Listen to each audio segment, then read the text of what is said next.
Bonjour et bienvenue à toi dans cette nouvelle vidéo dans laquelle j'aimerais qu'on parle ensemble de quand doit-on appeler une femme que l'on a rencontrée. Parce que c'est quelque chose qui revient encore souvent, des questions que vous pouvez me poser, et j'aimerais naturellement pouvoir y répondre et te partager un peu quelques idées, quelques pensées, quelques réflexions et quelques expériences de tout ça.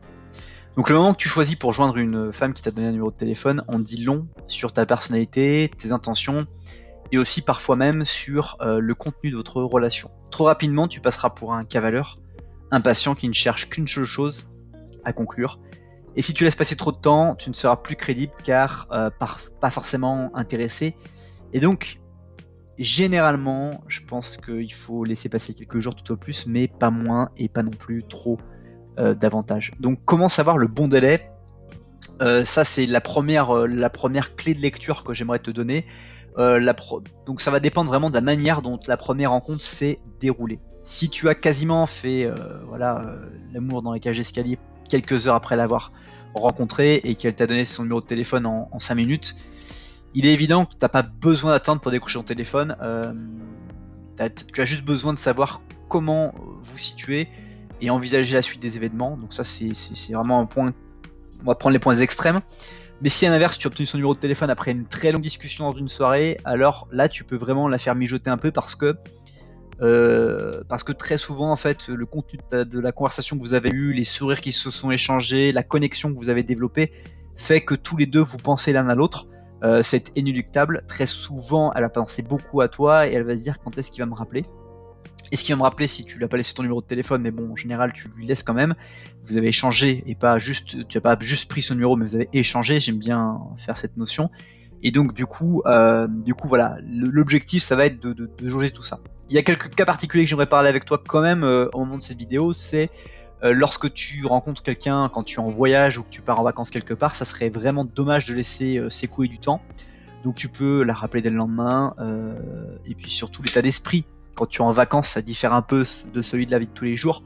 Et donc elle sera bien plus réceptive, elle aura envie de flirter la vague. Elle sait que la vague peut vite s'échouer sur la plage, donc autant la surfer tout de suite. Et ça, c'est un cas de figure important. Et si tu la rencontres pendant un week-end aussi, évite de l'appeler. Tu connais pas forcément ses habitudes et tu sais pas vraiment comment sont ses plans et sa vie bien remplie. Donc ça te donne une image, ça donne une image un peu trop sociale.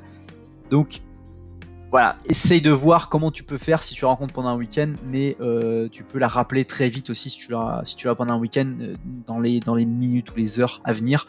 Je prends un exemple, je sais pas, tu t'en vas dans une ville pour voir un ami, tu tombes sur elle en arrivant à la gare ou dans le train ou autre. Voilà, tu sais qu'elle arrive à la même ville que toi, tu sais que tu vas rester que le week-end, tu sais que si tu ne surfes pas le week-end maintenant, tu vas peut-être pouvoir textoter, mais vous allez vous retrouver coincé dans le début de cette relation naissante, et ça va peut-être, la vague va peut-être aller s'échouer encore une fois sur le rivage. Donc très vite dans les prochaines heures, propose-lui d'aller boire un café. Par exemple, si tu la rencontres dans le train ou en gare, ce qui peut très souvent être le cas, ou dans un blablacar, je sais pas comment tu peux la rencontrer. L'idée, c'est de lui proposer, après que vous vous soyez quittés, ou même à la fin que vous arrivez à destination, je te propose qu'on aille boire un café. Si elle n'est pas attendue, si elle est attendue, tu la laisses partir. Et puis, quelques heures plus tard, un petit texto, ou un appel, mais un texto, dans ces cas-là, c'est peut-être le mieux, en lui disant, voilà, écoute, j'apprécierais qu'on se croise pour aller boire un café dans la journée. Est-ce que ça te paraîtrait possible? Voilà. Et tu vois si elle vous dit oui ou si elle dit non. Et tu joues tu surfes la vague tout de suite. Si tu arrives à surfer et rester debout sur ta planche, écoute, tant mieux. Si tu tombes de ta planche, tu seras trempé et puis tu pourras attendre la prochaine vague. C'est quelque chose d'important. Donc, est-ce que il faut vraiment que tu sois pour elle un moment de détente? C'est quelque chose de très important. Donc, ce que tu veux vraiment, c'est que ton coup de fil soit accueilli comme une libération au moment où tu vas l'appeler, et donc une bouffée d'air frais pour que ça lui sorte de sa routine du quotidien. Donc vise plutôt la semaine et plus particulièrement le début de soirée, entre 18 et 20 heures en fonction de là où tu habites. Selon son occupation, elle sera soit rentrée chez elle, soit elle aura peut-être eu le temps de se défendre un peu. Et avec un peu de chance, ça sera un facteur qui lui permettra d'évacuer complètement le stress de sa journée et de parler. Donc ce qu'il faut vraiment retenir dans cette partie, c'est que ça va jouer selon tes émotions. que tu vas partager avec elle quand tu l'as rencontrée. Et que le contexte dans lequel tu l'as rencontrée va faire que tu vas attendre entre 1 et 3 jours avant de la rappeler. Grosso modo, c'est ce que je te préconise.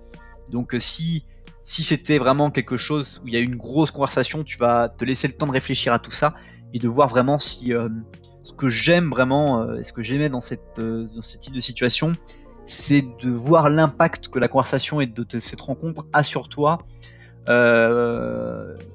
J+1, J+2, J+3. C'est-à-dire que si J+1, tu vois que l'intensité elle est descendue fortement parce que tu repenses au pour et au contre, bah là tu sais que peut-être c'est pas forcément vraiment la personne de ta vie.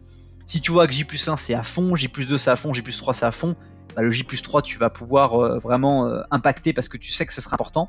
Et si au contraire tu sens que J+1, J+2, tu te poses des questions, et bah peut-être que c'est le moment de la rappeler parce que tu sais que tu as moins de stress, moins d'a priori, donc du coup tu seras mieux en mesure de le faire. Donc à toi de mesurer un peu tout ça et encore une fois de prendre le taureau par les cornes.